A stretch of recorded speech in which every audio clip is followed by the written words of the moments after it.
All right, welcome to the Basics of Digital Painting course. I'm Pete Moorbacher.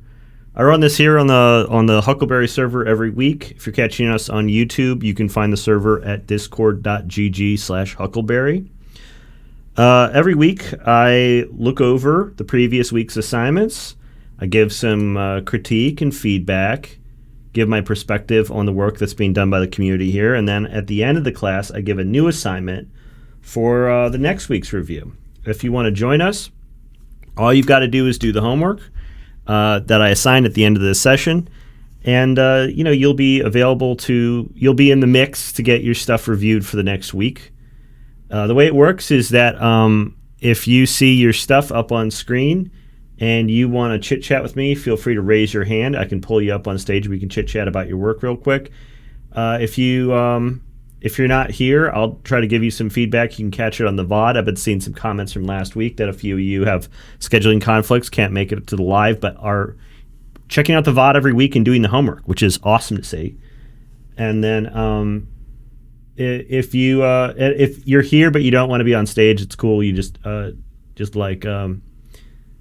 me a text message here inside the chat. I'm checking it. I got the chat up here next to me. So this week, the assignment was a little bit of a twist on a prior assignment in a way that was supposed to make it a little bit easier. I got this very cool, super foreshortened, dynamic photo of this cheerleader girl with headphones on, and the request was to do a study of her with the colors from this other piece here. Because the colors in this first one are kind of boring. So rather than ask you to go out on a limb and do whatever, the request was to try to see if you could incorporate this other color palette specifically from the reference. And the last time I tried to assign taking the lighting from one piece and putting it onto a different subject, we discovered that it is one of the most brain-boilingly hard things you could possibly try to do. And so I'm trying to see if there's a slightly easier version of this.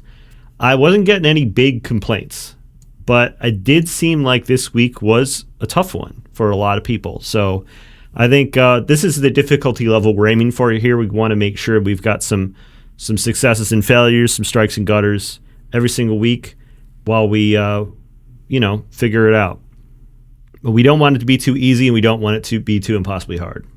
All right, so first up is Anathay. Anathay, I saw you in the audience. You want to respond over text, or you want to raise your hand and be on stage? So Anathay is saying, after more or less confident blocking of shapes and grayscale, everything else felt like an awkward slapping together. I thought that was an interesting comment because, it seemed like a lot of people struggled with getting a color palette on here that was different from the original reference, but, still maintained a lot of the integrity of the original image, and then also included all the color notes. A lot of people, I think, either went very different with the color or struggled with the structure. And I thought you did a really excellent job here. And I thought that I wanted to leave the comment to say that whatever process you were using for color here seems to be working. I don't see a lot of really weird color aberrations going on. You seem to be confidently in control of your colors. You're making a few very interesting choices here, like the way that even though the hair is dark all the way through, you create this gradient that runs down the braid. We've talked a lot in the past about how painting is all about gradients. It's all about showing a change over distance. And so what we have here is this change running down the length of the braid here to give it a little bit of painterliness, a little bit of inventiveness in the color, and that ends up paying off. It creates instead of drawing a lot of attention to this dark braid on a light background, it fades out a little bit, and it fades out using one of the colors from the palette. You also have other moments where changing the temperature of your shadow color to something that is cooler, because we have these very cool shadows in here, and so you have the very warm highlight on the skin tone, and then you picking up some of those purples and putting them in a couple little spots around, like inside the ear here and underneath the chin. These little hints of purple here are tying the whole palette together and creating excellent color contrast. Same thing down here on the knee, using the reflected color. You've got this cool colored ground, and you have this like more gray, cool color to the underside of the legs here, and that's really working. And it's a very different color from these like purples and maroon colors that you're getting across the inside the crease of the leg here. You've got a variety of really cool colors that are kind of mixing together, and you're using them in ways that are elevating the material. So I think it's a really strong piece, and I think that yours is one of the best examples this week. So I wanted to highlight that. I would say that the main criticism I have is that I think there's a couple places where, even though I was just praising the kind of inventive use of color, it feels like you might be off a little bit in terms of how your colors and values are overlapping. Like, we have this really, really dark, super saturated blue and purple color here up on the shoulder. This here is very different from the shadow color that we're getting here under the arm, but I don't know if there's anything that's really motivating them to be both totally different color temperatures as well as very different values. Looking at it at a distance, it almost looks like the colors up here on the shoulder are feeling a little bit overly dark compared to their neighbors, and there doesn't seem to be much of a justification for it. I do like the redder colors here, and I feel like it'd be totally fine to go from like warmer colors towards the top and then going towards cooler colors as we get down towards the bottom to make a gradient running along the length of the figure here. But I think you'd need to be mindful about making sure that the shadow colors are gradating over the length of this, and that we're not getting any kind of weird jumps. Like, I feel like the shoulder is a little bit of a weird jump, and the looking down at any one of these pieces individually, the creative use of color I think works pretty well. But holistically, over the length of the whole thing, I would like to see it gradate a little bit more smoothly, because it does feel a little random in spots. Same thing with over here. We have this dark drop shadow coming off of the sweater onto the pants or the skirt. But then we have another shadow color over on the shirt here, and it is a really, really different color. And I don't know if I feel like we're seeing like either the local color of the skirt or something in the environment that's really motivating those colors. So even when we're using really like inventive colors, I think one of the things to look out for is consistency. So like with the gray, I was praising the use of the gray here on the skin tone. I think that's really good. I think that would need to get carried along in other places where you're using, you're trying to have a shadow with a little bit of a colorful fill in it, or you're trying to have like a cool shadow, something like that. Using the same gray throughout, I think might actually be a better fit, and will give you a more consistent. It's like you can create whatever logic you want for these things, but I think it's going to be really important to maintain a consistent logic throughout. So that's my main criticism for this piece. I hope that's helpful for you. Awesome piece this week. Thanks so much for participating. It's great to see you around all the time. Oh, they like bailed after we started. Okay.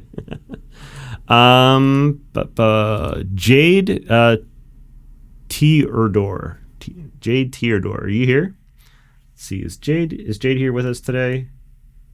It doesn't look like. Yes, you are. All right. Hey, Jade. How's it going? Sorry if I don't speak English very well. Oh, your English seems excellent. Thank you. I pulled yours out in part because it's a really great looking piece, but also you say it's your first time on the server. Always trying to bring new people up here on stage. So thanks for joining us. Your comment said, I always had trouble with color and shadow. This exercise made me realize how much I lack in cloth and push me out of my comfort zone. Oh, so it's not one thing, it's another, huh? Yeah. After seeing amazing work here for this homework, I had the phrase, give a hammer and a piece of wood to carpenter, they will never make the same table. I had that in my mind all along. I think that's right on. You know, one of the things that I think is interesting about doing this class every single week is that I'm giving a very straightforward assignment to a large group of people every single week. And every week, it seems like every entry is totally different. So like to each of us, we have our own things that seem easy or obvious, or there's like clearly a way to accomplish the goal as I'm laying it out. And then you go do it and you realize you've done it differently than everyone else in the room. And it reveals to us the way in which our own artistic voices are very different from each other naturally, without having to push to try to develop a style or anything like that. And I always find that to be really encouraging because so many people are so worried about trying to develop their style and like create a style which is, you know, their own. And yet, you know, we don't see that much similarity, I think, between people doing these assignments. So I think a style comes naturally from time and, you know, and just following your nose and figuring out what you like. So what was your experience overall with the assignment? It was really interesting. It was the first time for me. But yeah, the most difficult part for me was to find the right color Mm-hmm. for the shadow and the light. Mm-hmm. I just put bubble of light where I thought it might come from, Mm-hmm. and after that I just, you know, try to go with the flow. Great. Well, I think you got a really excellent result overall. I do have a couple of points where I want to point out some stuff. Number one, we've got these folds in the skirt. And this is one of those areas where I think that your style is simplifying a lot of things. You have this style which is these larger, chunkier blocks of color. I think it looks really good. And I think that I think that this piece would look even better if you were even more consistent with that, because I don't see, there's not a lot of contrast inside this area on the skirt, these folds. So I think it would be totally fine for you to, I'm going to paint on a separate layer here. I think it'd be totally fine for you to go ahead and just like either have much lower contrast on these, or maybe not even feel like you need to draw the depth inside the fold with the really dark area. I think that the little change that we're getting between that mid-tone and that highlight color is all that's necessary in order to express the idea of the folds. So just simplifying it down a little bit and reducing the number of values that you're using overall, I think would be, I think that would look a little better. The other thing is that I think with this, I think the lighting that you've done here is really great, but I would like to see a little bit more bounce light, or like maybe a little bit of a secondary light. You have some happening here. This gray, this like slightly brighter, slightly more gray tone that you have inside the shadow for a fill light. It's just a tiny bit different. You can see they're so close to each other. I think you could probably bring that up a little bit and just bringing it towards gray a little bit and a little bit lighter. And then you have this nice fill color. It seems like there's a lot of contrast when you're looking at a backlit monitor between this shadow color and this fill color that I'm recommending here. But it's really not as much as you think it is. There's a perception when we're looking at a monitor sometimes that the colors in the shadows, there's a lot of contrast there, but compared to the lit areas, there really isn't. It's just that when we're looking at a monitor or an iPad, you end up getting a kind of exaggerated view of the amount of contrast you're seeing in the dark areas. So I recommend pushing that up a little bit and not letting your fill light be too close to your shadow color. And then you could go a little bit more wild with it. I think that you don't need to go totally crazy in adding tons of detail on like these secondary forms here. but I think that it would allow you to give a more rendered look overall, especially if you didn't want as much contrast like on the side of the skirt here. You could use this fill color to kind of bring up the lighting so you don't end up going like fully close to black in some of the for some of these shadows, like along the neck here, it's getting pretty harsh. Or like up on the shoulder, maybe you want a little bit of light bleed that's coming out around it. And so I think that finding ways of bringing in a secondary color that creates that nice fill inside the shadows will allow you to create a more 3D, more rendered look inside your shadow area. You can see as I turn this on and off, especially in the navigator here, you can see how we go from it looking almost entirely flat and blending in a little bit with the background to gaining a little bit of extra dimension. Does that make sense? Yeah, it's a really great feedback. I really appreciate it. Thank you. I'm glad it helped. Any questions for me? No. Okay. It's really interesting. I really like making things seems more 3D. Great. Flat. Fantastic. Well, thanks so much for participating in the assignment. It's nice to meet you. Thank you so much for your homework. All right. DF3, fun and challenging study, spent around 5.5 hours. It seems like everyone's spending more and more time on homework each week, which is flattering. But there's a point where it's going to have to wash back a little bit, or we're going to have to bring it back a little bit at some point. Sorry if I'm not present during live feedback because I'm at work. But I always watch the recorded sessions after. So great to hear that some of you are catching these just on the VODs. I want to try to get as much live feedback as I can, but I was really struck by this piece because they kept a lot of the values really similar to, like, the lighting was very consistent from the original reference, which was something I was hoping to see some of. You can see like where the highlights are on the folds here, where the shadows are falling on the face are very consistent with the original reference. And the structure of it's very accurate, but they've gone in an extremely different direction on the colors, which is something that I want to let you know that you are allowed to do. That everyone, some of these that came out this week were looking very dark, very monochrome. And, I felt like that was in contrast to the reference here, which has got some really extremely saturated blues and pinks and yellows in it. And so I thought D3F's, I want to get the names right. Yeah, D3F's piece here with the extremely bright color on the skin tone was a really interesting idea, and I wanted to encourage it and say, hey, this is something that works. Feel free to use, just be a little crazy with this stuff when you want to be. I am a little curious about the process because the painting looks a little bit like it was being done roughly with maybe some smudgier painting tools, but I also see like the structure of it looks dead on.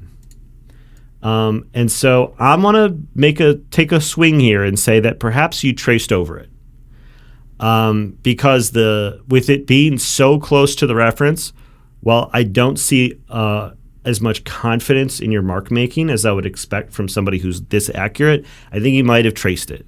And I want to encourage you to avoid tracing these kind of studies in the future because it's not important that we get like the structure of these things exactly right. What's more important is that we get the learning lessons from trying to do it and having a mixture of successes and failures. This is an opportunity to learn about anatomy, and it's just you don't get the anatomy lessons. You don't get to really visualize the 3D nature of the form when you're carefully reproducing a piece. If I'm wrong about this, I apologize, but this is also a note to everybody who's following along that if you feel like you are not getting exactly what you want from your drawing, that's fine. The dissatisfaction that you get from feeling like you didn't make it all the way, that it wasn't perfect, that dissatisfaction is going to rewire your brain to make you better at it the next time you try. Every success you have, every failure you have, all the discomfort from those failures, they add up in changing the way that you see and the way that you think. And that's the goal of doing the studies, is to progressively mold your perception. And you can't do that by simply, so just creating a JPEG at the end, which is visually correct from like a proportional standpoint, far less important than making a bunch of valuable mistakes. So I want to encourage everybody who's doing, whenever I'm assigning something that's from a photo reference, just do it side by side and try to use it as an opportunity to train your perception. Okay, so that's my thoughts from this one. Thanks so much for participating, and I hope I hope that I'm correct in identifying the feedback. Next up, we've got Delia. Delia is always here, unless something terribly wrong is going on. Hey, Delia. Nah, I'm here. 5 or so-ish hours, and I saw on Instagram that you are shipping stickers. Yes, I am. Nice. Making sales. It's good to hear. What was your experience like with the assignment this week? It was good. I kind of felt in the flow state. I think it helps that I was jamming out to music and kind of pushed that onto the piece. I can see it. Yeah. And I was kind of trying not to do any fancy, like, I think fancy with colors, in a sense, like, avoiding, like, layer blending modes. Sure. For the most part. I wanted to try to just pick the colors the way I sort of picture it. I sort of half attempted picking the same lighting as the reference photo, not that it was needed, but I took a stab at that. And yeah. Well, I mean, you say you didn't want to do anything fancy with the colors. Clearly, I mean, blending modes to me aren't fancy. They're like one of the most basic digital art tools. Yeah. But I guess I don't know if fancy I was trying not to get too caught up in like, I don't know, making it extra, like too extra than it needs to. I don't know. I don't know if it doesn't seem extra. It seems like you've reproduced the vibe of the color reference really accurately. Oh, thank you. And it's like, I think it's a really good example of how, you can take the color palette from one thing and transfer it over to another. I think if somebody wants to see an example of that done really well, I think this is one that I would definitely hold up as being, hey, this worked really well. And you did it without any kind of you have this this dot pattern or whatever, but that's just like a brush, right? Or a fill or something, Yeah. layer effect. Yeah. Yeah, I don't think whatever you use to do this, I don't think I have that on CS6, but it's like, you didn't actually even necessarily need blending modes or any kind of special tricks in order to get it. It was just a creative choice. I think that the thing that came together for the colors was really just you making specific choices about what areas you wanted to color in which ways and what direction the lighting was. And then once you put those choices into practice, then the whole thing kind of came together. It seems like it worked. Yeah. So I thought this is a great one. It's cool to see you develop your style bit by bit through these studies, because this definitely feels like it's building on some of the prior successes. Where do you feel like you had the least success in this piece? I think maybe the face at first, at least. Like, I really struggled trying to get the face angle right. Mm-hmm. I had this moment. I was thinking of that repainting of a woman that tried to repaint like the portrait of Jesus. Right. And it came out wrong. I felt like I was doing that. And Uh-huh. I'm like, oh shit! Like, I gotta get my face structure in shape. So I did a lot of pushing and pulling until I felt like it was sort of okay. And then yeah, I don't know what would be the next thing I probably should work on, but I know that one in particular. Yeah. I think it's the weakest point in this piece overall. Yeah, Dustin's linking to the Monkey Jesus paint over. Classic stuff. Feeling like that at first. Um, So I think it's the weakest part. There's 2 points that I have maybe some insight on it. Number one is I think that she has such a pronounced chin line that like having no like break at the chin feels a little strange to me because it makes it seem like she has like with this fairly defined jawline. It feels like she's lost her jawline in the transmission here. Yeah. So that to me seems a little off. Also, but looking at them side by side, what I'm seeing is like your face is like the face you've drawn is like on a plane, right? So it feels like it's like this, where the eyes and the nose and the mouth are kind of sitting on a plane like this, while the actual face is the plane is curved. You know, we have the face ends up being a little bit like this, with a fold or like a curve in the middle, right? And I think that we're missing that a little bit here because when I look at the reference, what I see is like the receding side of the face is like turning away from us and flattening out, and then the forward side of the face is, you know, we're seeing it more direct on, and there is like there's a difference across the whole, like all the features here on the eyes, the nose, the mouth, and the way that they're placed on the face that is really being affected by the curve along the length of the face, like laterally, like around this way. So the whole like curve of the head, we're getting a sense of that, there's not a lot of lighting on her. We're getting a fairly flat lighting overall, but we can still sort of see the curve of the head a bit through the placement of the features. And I think that with yours, because they're all kind of sitting on a plane, we lose a bit of the volume of the head due to like the way that you've placed the features. And that's my sense of where I think it might have gone off the rails a little bit. It's like because we're seeing this through like a fisheye, as we get up into the corner of stuff, like things start to get kind of skewed. So like if like a circle that's in the center here is going to be like this, but then up in the corner, because it's like fisheye, we're going to be getting some like squish on stuff as we go towards the corners, right? Because it's like we are having this radial squish that's happening as like the center of it is got zero squish, and then towards the end we get more squish. And so there's this squish that happens here, and it's happening to her head where the head is getting kind of rounded out like this on the, let's look at the reference. You can see it a little bit, how it's getting kind of squished laterally, and we've got like less volume to the forehead and stuff just because there's some skewing happening from the extreme perspective. And in your version, you have reduced that perspective a little bit. So both of these issues come down to the overall perspective on the head and seeing the head as a 3D object that is being affected by its shape and perspective. And it's just, you're zoomed in really close. You're looking at it just like this, and you're no longer seeing the perspective because you're seeing things in this very straightforward, planar way. And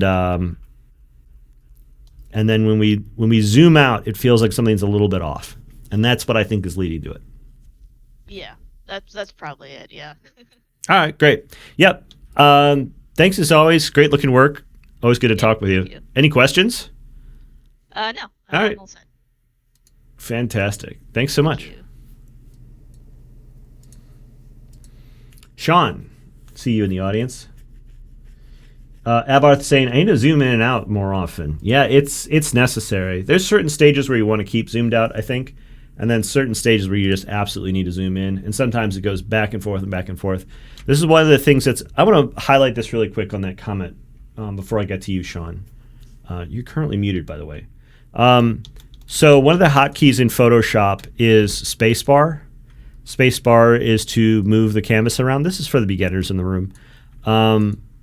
So if you're on your brush tool, spacebar allows you to very quickly move around the canvas, and then spacebar alt will be zoom out, and spacebar control or command will zoom in. So one of the key things, one of the key skills to working in Photoshop that I don't feel like shows up in a lot of beginner tutorials is just the basic navigation of things. If you don't have a good solution for zooming in and out quickly, like if I hold either control or spacebar control or spacebar alt, and I click and I drag, I can also zoom in, like this outside of steps and be able to quickly zoom in and out. Having hotkeys for this stuff is essential to being able to do it smoothly enough where you're never going to get lost. Okay. Hey, Sean, how's it going? Thanks for zooming in on my mistakes. You say you need to move on with your life and stop repainting the sleeves. Why are you repainting the sleeves so much? Yeah, I don't know. I think I need to leave things behind. Sure.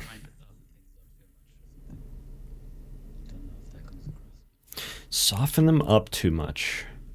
Yeah, a lot of painting comes down to where you are either stiffening edges or softening them, right? And the temptation is to want to render every single little edge, and that means that everything gets soft, soft, soft all the time. But then you go back and you look at the reference and realize, actually some of these edges were quite firm, and you need to then go back in and tighten them back up, and it turns into this war back and forth. It's a challenge. Being able to identify where you want to really carve your edges hard and keep them versus the ones that you want to smooth out. That is, it's a matter of personal taste at the end of the day. I think I struggle when I try to leave something undone, it looks undone. Mm-hmm. So then I have to soften it, and it gets too soft, and I have to go back and harden it again. Yeah, it's back and forth. I don't know if that comes across. It's interesting. I would say one of the things that's striking me as being a little off here is, you were saying that you were repainting the sleeves a lot. You've gone very bold with the contrast on a lot of these wrinkles here. And looking at the reference, it's just, we don't have as so much contrast on the reference. Part of it is that it's a darker shirt, and you're changing the lighting a little bit. But I think that you don't necessarily need to focus on the turning of the form on each of these little individual wrinkles. By the turning of the form, I mean you've got this highlight and this shadow side for each of these wrinkles. The highlight and shadow are very defined and separate from each other. But when I look at the reference, I don't feel like I'm really seeing that quite so much. I think what we have instead is we've got a more generalized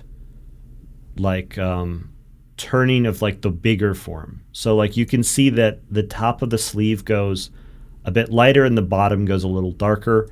And so we have mostly just the larger shape running up and down here. And then the folds are more minor. And so I would focus on those things, and that will remove some of the more fiddly folds that you're getting, or flatten them out a little bit. You can see that there's still the sense of a lot of these folds. They've just become much more subtle of a transition, because some of it is not just about hard edge versus soft edge. There's also, you can have a really hard edge but a very, very small step in value. So you can have Going into the shadow, everything's either light or shadow. right. But when you get the values roughly correct, what you end up with sometimes is an area where you have like you can see I've got carving a very, very hard edge here, but with a very small amount of contrast. So you can have like a downplayed fold either because it's a large amount of contrast, but it's a very soft transition, or you can have a very small transition happen very quickly. And you can see how like we get this kind of a little bit more of a creamy look to the overall like look of the rendering by just keeping these transitions a little bit more subtle. The same thing can be done down here where we just don't go quite as deep back and forth between like, hey, this is a shadow, therefore it goes all the way to the shadow color, and then this is a highlight, it goes all the way to the highlight color. We need to maintain the integrity of the bigger shapes and the bigger transitions first and foremost. And then these smaller folds that happen, they need to be happening in the context of the bigger shapes all the time. And that will sometimes lead you to having these much more subtle transitions. And I think that will probably cure some of the problem of going back and forth that you're having, because it's going to feel pretty correct pretty quickly, because you're not doing anything really complicated here. You just need to make sure that you're leaving the bigger shapes, the bigger the bigger transitions, like the turning of the form around the arm, and just focus on that, and then leave these little bits to just be like little accents. Maybe there's like one fold that captures a little bit more shadow, or there's like a highlight that gets a little bit brighter than other areas. But I think having these more subtle transitions is going to make a big difference. Does that make sense? Yes, definitely, yeah. Great. Any questions that you got for me? That was it, really. That's basically what I was struggling with, was the going too quickly into shadow and then trying to stop without too much and just getting a bit blur. Yeah, I think it comes from this idea of like things being sort of cell shaded, where you have a shadow, and then you have a highlight, and everything needs to go from like the shadow to the highlight. And so every place where you have a bump that goes up gets all the way up here, and then anywhere where you have a valley that goes down, you go all the way down here. But it's that rapid travel between the highlight and the shadow back and forth that gives you that kind of overworked feeling. But if you can figure out just like the bigger waves, it's like we've got bigger waves, and then we've got the finer waves, and then when we combine the two, you end up with like a big wave with smaller waves on top of it. Does that make sense? Yeah, I think I had something similar when I was doing the clouds as well. Like it was just one over the shadow and over the highlight. I have a feeling it's probably a habit that you have that goes across a lot of things. And so it's I think that if you keep an eye out for it, it's probably going to make a big difference to your painting, like overall.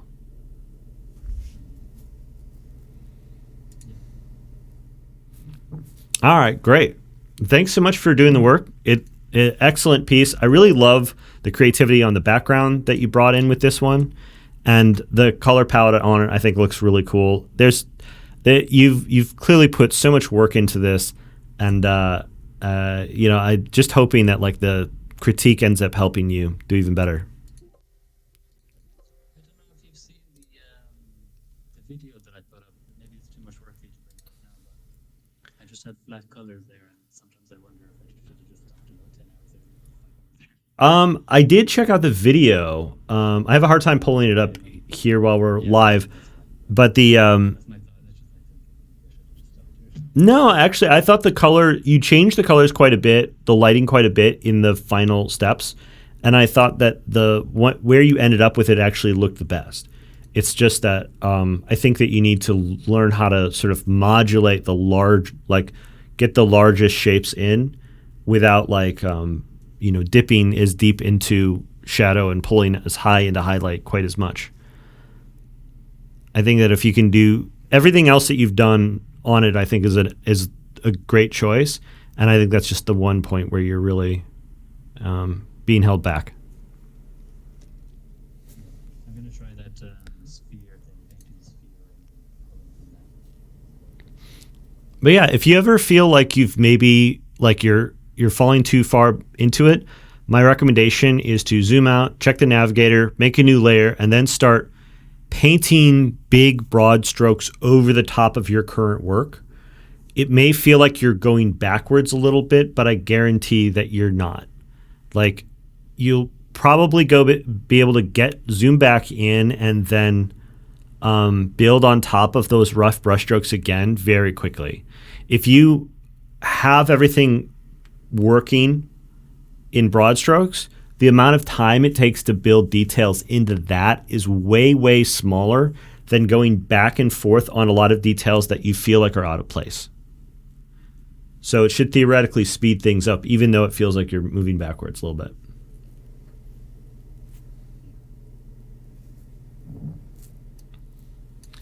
All right, we're going to move on. Thanks so much for joining me.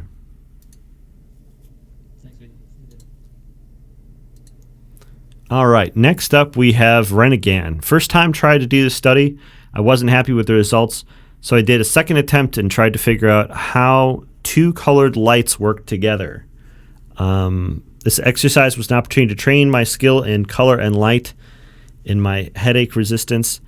I can't attend the live stream due to my time zone. Okay, so Renegad's not going to be able to join us today, but I thought this was a really cool piece. I liked the bit of stylization with the silhouette kind of doubled with like the little drop shadow, the little color drop shadow.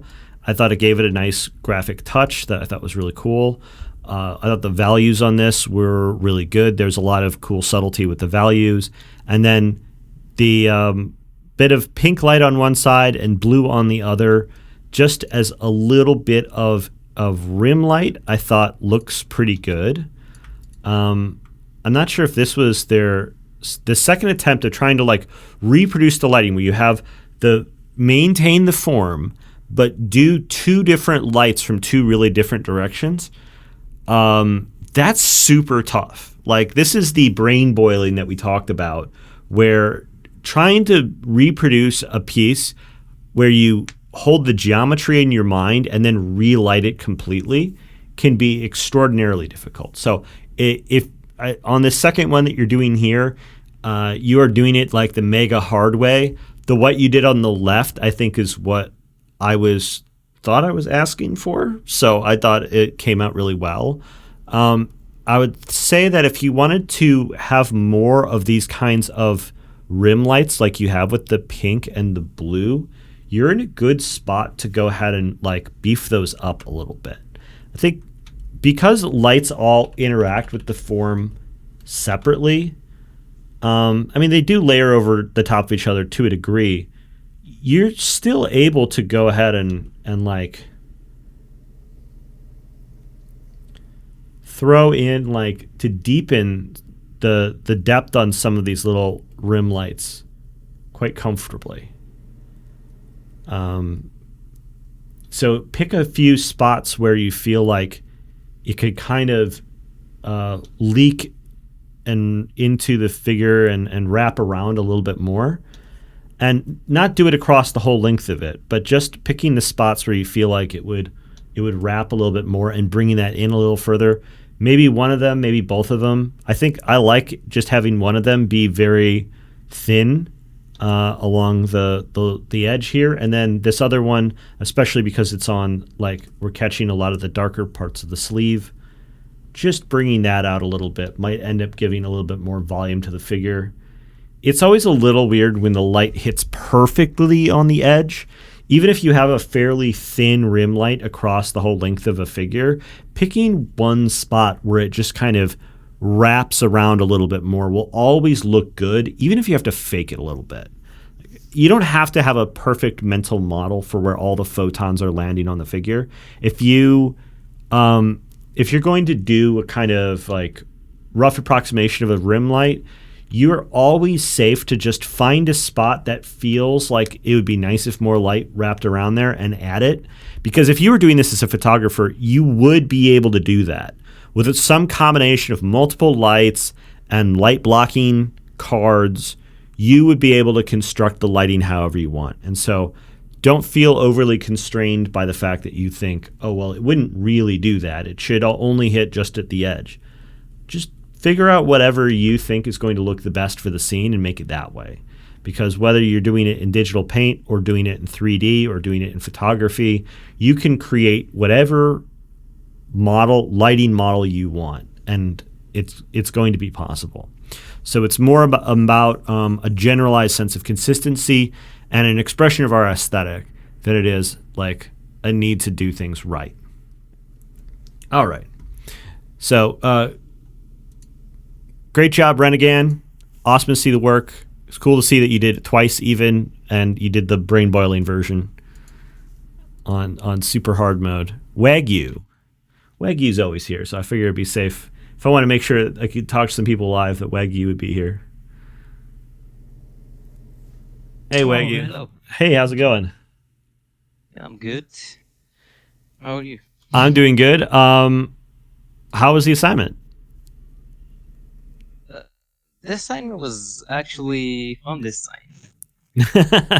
As opposed to the other ones, which are like getting your toenails peeled off.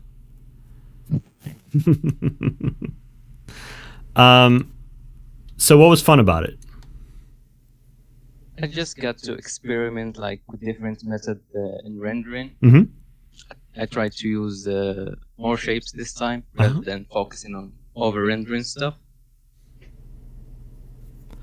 I like the overall rough look of it. I think that some of these rougher brushstrokes that you have, like around the knee here, where things get angular, and then you've got these blocks of color that kind of like don't exactly line up with stuff. I think that's it. It's hard to make things feel semi-finished in a way that's intentional, but I feel like you are getting there with some of these areas.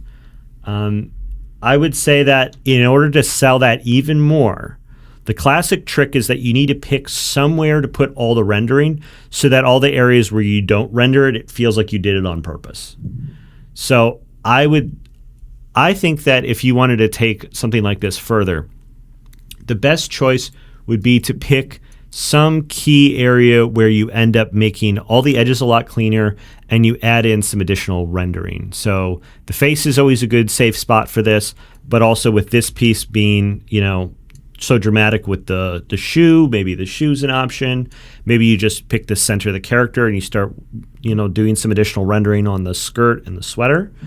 The other criticism I had was yours was one of the ones, there was a number of them like them this week where the color palette I didn't feel like necessarily showed through. I was wondering what your experience with the color was.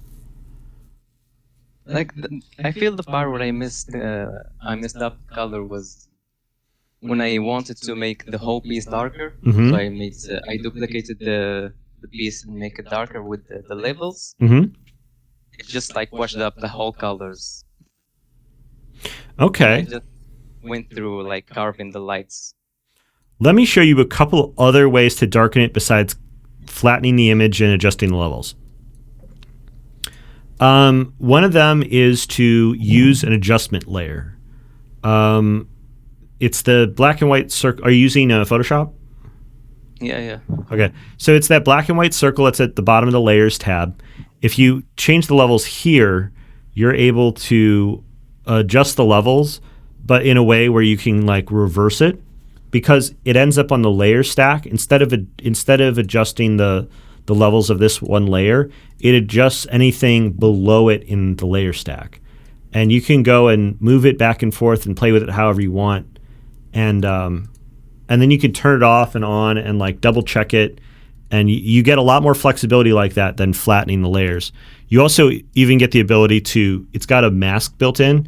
So you can say like, oh, I just want it over the top of the image, or I just want it over the bottom of the image, and use that as a tool to like really help sculpt your lighting even. So I would say that's a good tool to get things a bit darker without necessarily feeling like you have to dull out your colors. you just get a lot more control when you start messing with stuff like this, because you can be a little bit more bold with your choices without worrying about it permanently affecting the painting going forwards. The other trick that I like for darkening stuff is I do this.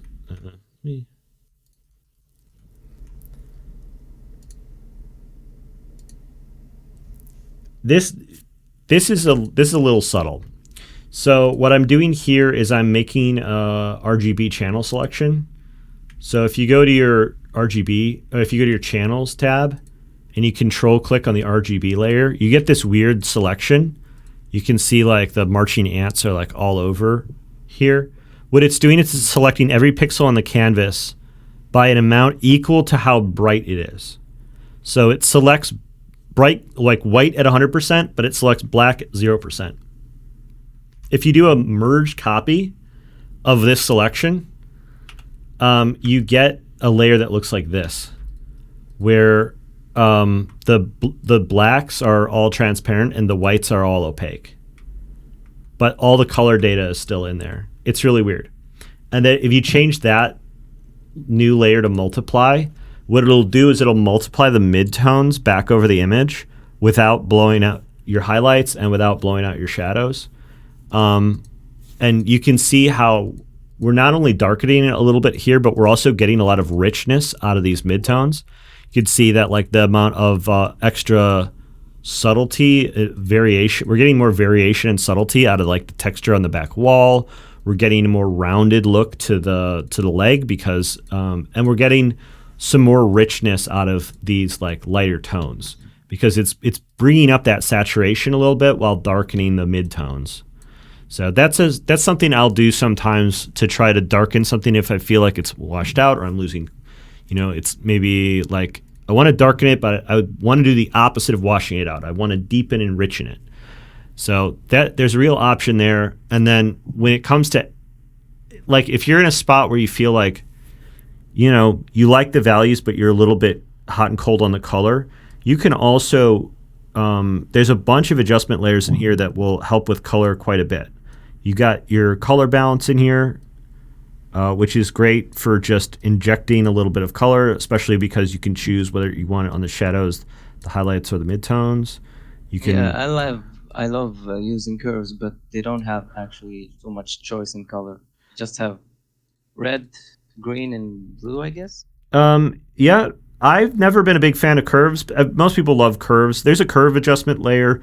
The one I like for a little bit more nuanced adjustment is selective color. Selective color has like a lot of the same, red, yellow, green, cyan, blue, magenta, white, neutral, black on here. And then you get to kind of push things. You can push things quite heavily. And you get options between like absolute and relative on this. This is one of the other ways that I will play around with color palettes when I'm halfway through a piece, is by just working through all the selective color options as an adjustment layer. And then you say, oh, this looks like shit, and you throw it out. Yeah, I wish they could add like this much color on curves, because in curves you can have like manipulate every value into the color you want. Be cool. Yeah, I mean you only get red, green, and blue channels on curves.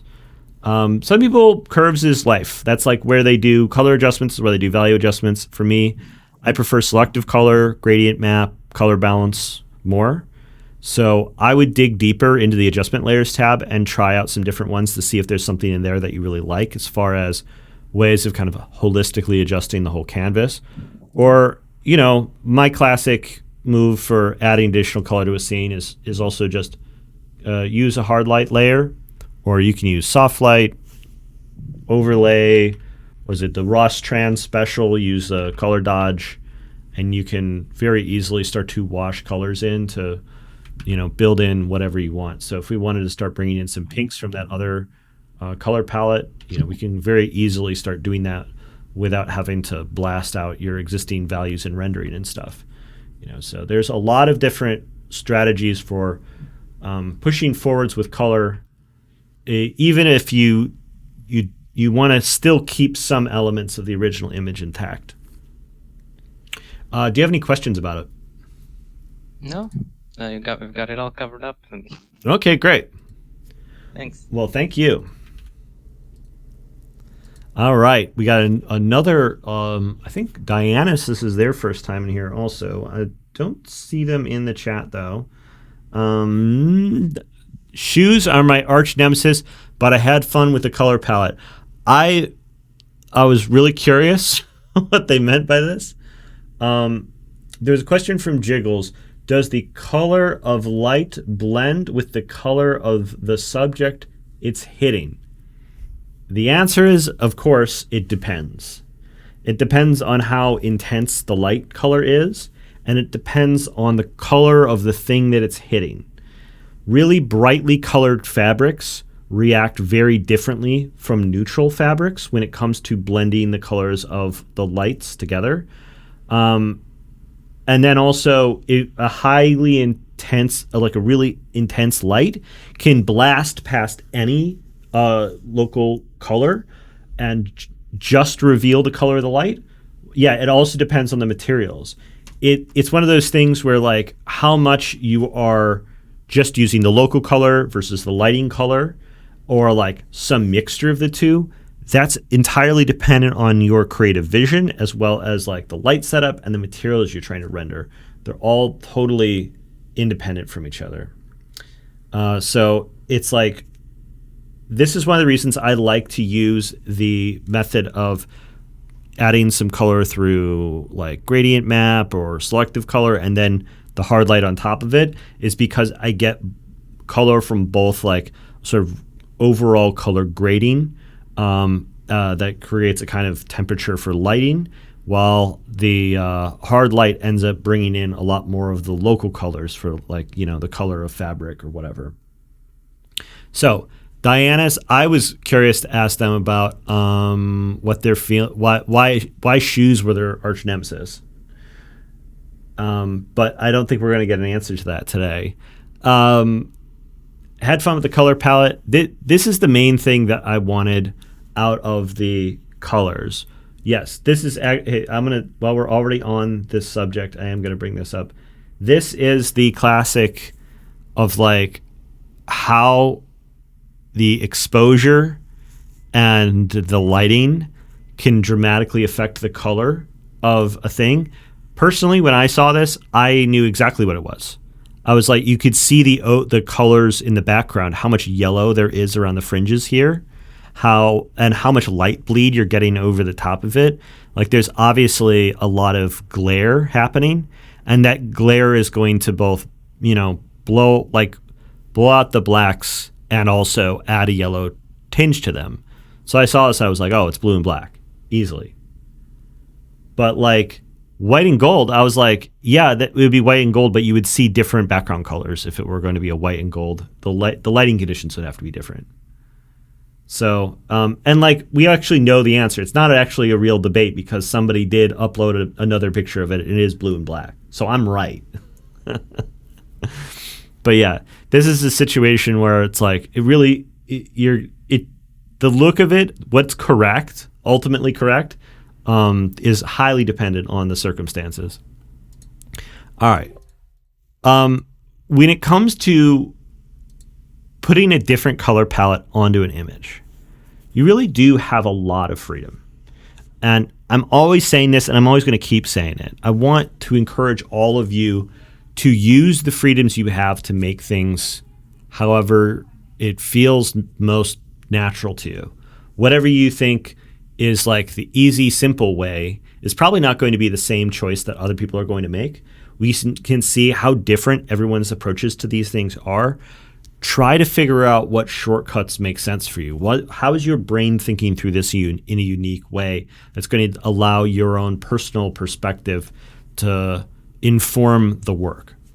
And so I really like that, the color palette here is pretty straightforward. I mean, we're not seeing really complex lighting.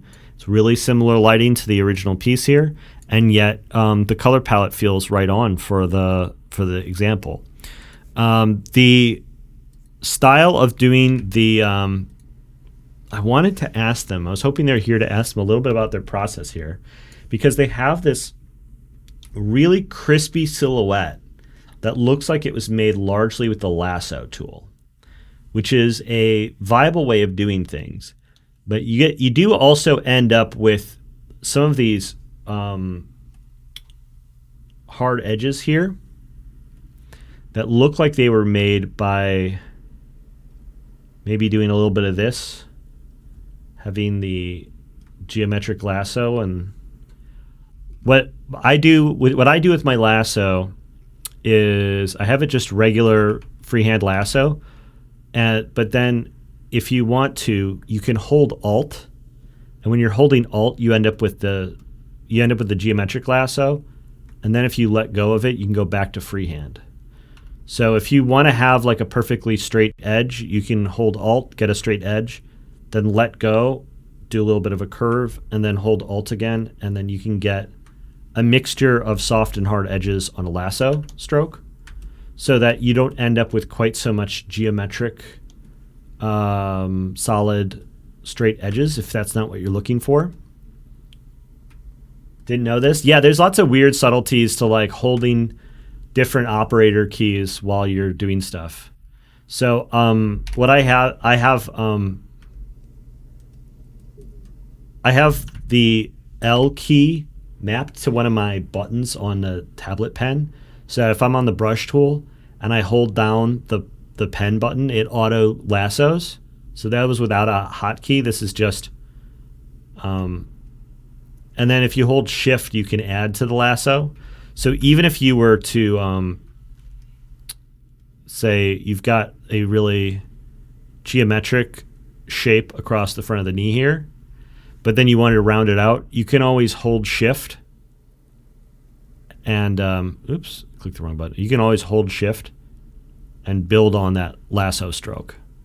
So like if you're building a silhouette with a lasso, feel free to go and add additional strokes. So shift will add to it, while minus, if you hold Alt, it will go and make a minus, and you can subtract and cut away bits too. So it's totally viable to go ahead and build the silhouette out using the lasso tool, but do make sure that you have some level of knowledge over the various options that are available to you. Pete has been living in Photoshop for 25 years. Yeah, I mean, there's a lot of Photoshop lore that I've built up is either me just like looking up the hotkeys for stuff, or also like just always try and shift Alt and Control for every single tool that I use regularly to see what kind of weird secondary behaviors are built into it, because just about every tool in Photoshop has weird secondary behaviors if you hold shift, Alt, or Control with it. So just like fumble around and see what the hell happens when you start pushing all the buttons, because there's only like a handful of these operator keys to go with each of the different tools. So like there's only like a few options of what can happen. There's also like weird ones if you like hold Alt and Control at the same time, or Shift and Control, or Shift and Alt.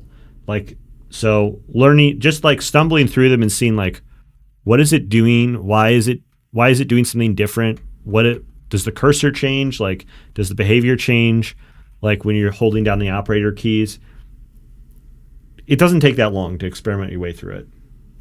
But yeah, I learned a lot of hotkeys by accident, says Delia. Oh yeah.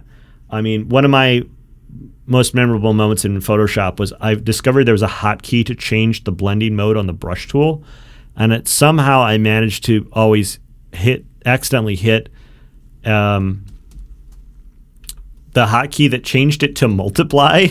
And I was like, all of a sudden, all of my brush strokes started constantly making everything darker. Like I was just working in Photoshop, and then all of a sudden it started doing this.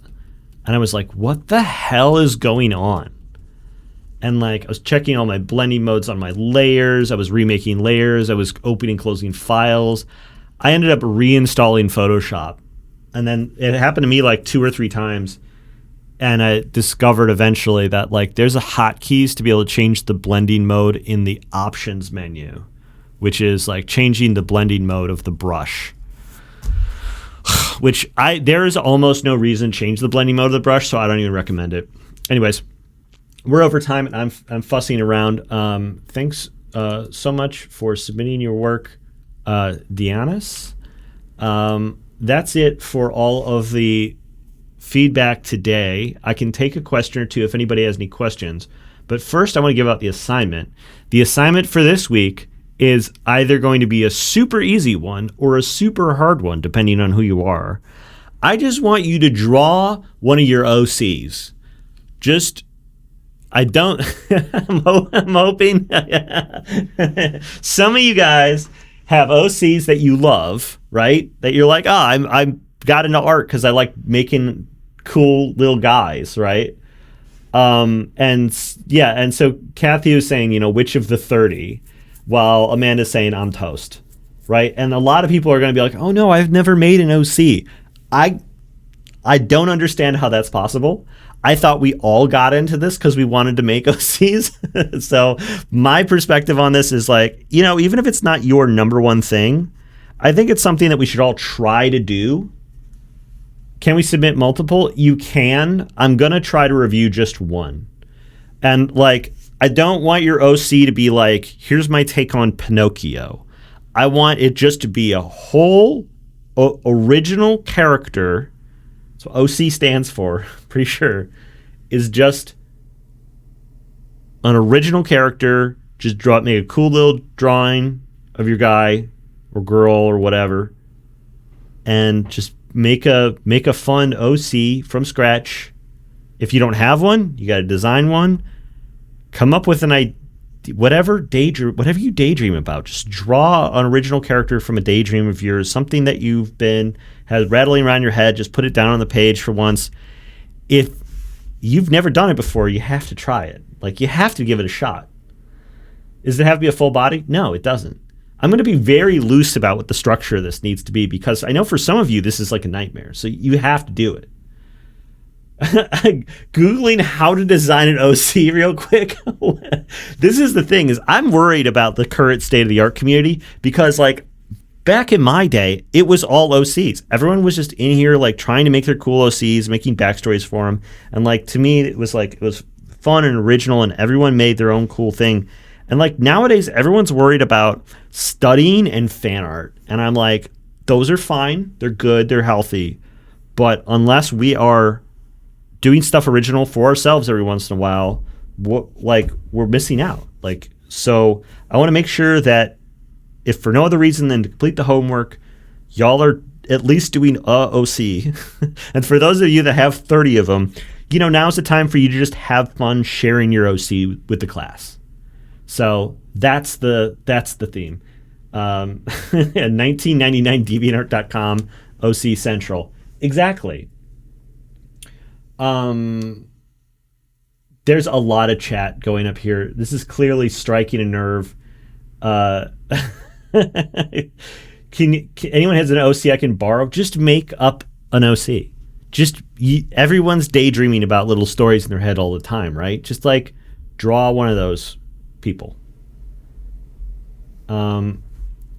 Dustin is sharing this question from Dark. I have a question about glazing hard light over values you've already placed.